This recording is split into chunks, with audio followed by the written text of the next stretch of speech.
Everyone, সকলকে welcome জানাচ্ছি your study success tips থেকে। তো আজকে আমি যে বিষয়ে তোমাদের সামনে আলোচনা করব সেটা খুবই অত্যন্ত গুরুত্বপূর্ণ একটি জিনিস, এবং কি এই যে তোমাদের ক্লাস 8-এর যে সেকেন্ড সাবমেটিভ টেস্ট হতে চলেছে, অনেকেরই এক্সাম শুরু হবে 1 তারিখ থেকে, আবার কারো হয়তো পরে শুরু হবে। তো তার যে বিজ্ঞানের অর্থাৎ সায়েন্সের যে ইম্পর্ট্যান্ট কোয়েশ্চানগুলি রয়েছে, সেই ইম্পর্ট্যান্ট কোয়েশ্চানগুলি আমি তোমাদেরকে বলে দেবো, এবং আশা করি যে এই কোয়েশ্চানগুলির মধ্যেই তোমাদের এসে থাকবে। তো দেখো, প্রথমে যে চ্যাপ্টারটা রয়েছে তাপ, হিট, সেইখান থেকে আমি বলছি। প্রথম ফার্স্ট কোয়েশ্চানটা কেমন আসার সম্ভাবনা রয়েছে, যেমন বস্তুর উষ্ণতা বাড়াতে বা বৃদ্ধি করতে প্রয়োজনীয় তাপ কোন কোন বিষয়ের ওপর নির্ভর করে। নাম্বার 2-তে যেমন কোয়েশ্চান আছে আপেক্ষিক তাপ কাকে বলে, এর সিজিএস একক এবং এসআই একক লেখো।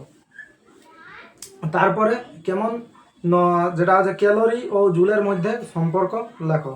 4 নাম্বার কি তামার আপেক্ষিক তাপ 0.09 বলতে কি বোঝো। তারপরে একটা ম্যাথ, যে ম্যাথটা আসার সম্ভাবনা রয়েছে এবং এই ম্যাথটাই আসবে আশা করি এরকম টাইপের।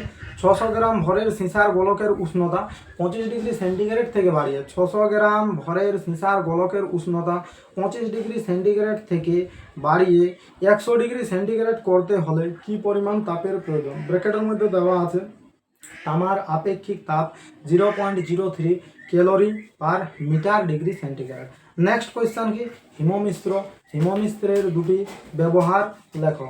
তারপর কোয়েশ্চন রয়েছে পারদের গলনাঙ্ক কত। জল, নেক্সট কোয়েশ্চন, তারপরে জল বরফে পরিণত হলে আয়তন বাড়ে, এই ঘটনার সুবিধা ও অসুবিধা লেখো। শিশিরাঙ্ক কাকে বলে। তারপরের কোয়েশ্চন 10 ডিগ্রি সেন্টিগ্রেড তাপমাত্রার 2 গ্রাম বরফকে 10 ডিগ্রি সেন্টিগ্রেড তাপমাত্রার জলে পরিণত করতে কত তাপ দিতে হবে। এখানে দেওয়া আছে বরফের আপেক্ষিক তাপ 0.5 ক্যালোরি পার গ্রাম, জলের আপেক্ষিক তাপ দেওয়া আছে 1 ক্যালোরি পার গ্রাম। ঠিক আছে। নেক্সট কোয়েশ্চন কি তাপের সুপরিবাহী ও কুপরিবাহী পদার্থের নাম লেখো। এমন কোয়েশ্চন আসবে যে তাপের দুটি সুপরিবাহী পদার্থের নাম লেখো। ঠিক আছে। পরবর্তী কোয়েশ্চন রয়েছে ইগলু কি বা ইগলু কাকে বলে। পদার্থের গলনাঙ্ক কোন কোন বিষয়ের উপর নির্ভর করে। তারপরে কি স্টিমের লিন তাপ 537 ক্যালোরি পার গ্রাম বলতে কি বোঝো। থার্মোফ্লাক্স যেটা আছে, থার্মোফ্লাক্স যন্ত্রটি কে আবিষ্কার করেন। তাহলে প্রিয় ছাত্রছাত্রীরা, সকলকেই আমি বলবো যে পরের ভিডিওটি পাওয়ার জন্য সবাই আমার চ্যানেলটি স্টাডি সাকসেস টিপস, এই চ্যানেলটি সাবস্ক্রাইব করে রাখো।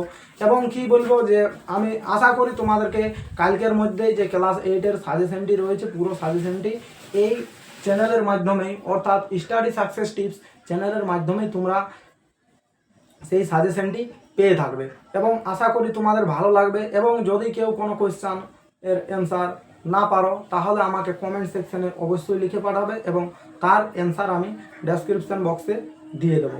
ঠিক আছে। আর আশা করি সবাই ভিডিওটা একটা লাইক করবে, হ্যাঁ, এবং সাবস্ক্রাইব করবে। দেখো, কারণ এটাতে তো আর পয়সা লাগছে না তোমাদের, কারণ একটা সাবস্ক্রাইব করে দেবে। ঠিক আছে। পরবর্তী ভিডিওতে আমি যে সাজেশনটা রয়েছে পুরো সাজেশনটা দিয়ে রাখবো। ঠিক আছে। সকলেই চ্যানেলটি আমার সাবস্ক্রাইব করে রাখো, স্টাডি সাকসেস টিপস। চলো পরের ভিডিওতে দেখা হবে।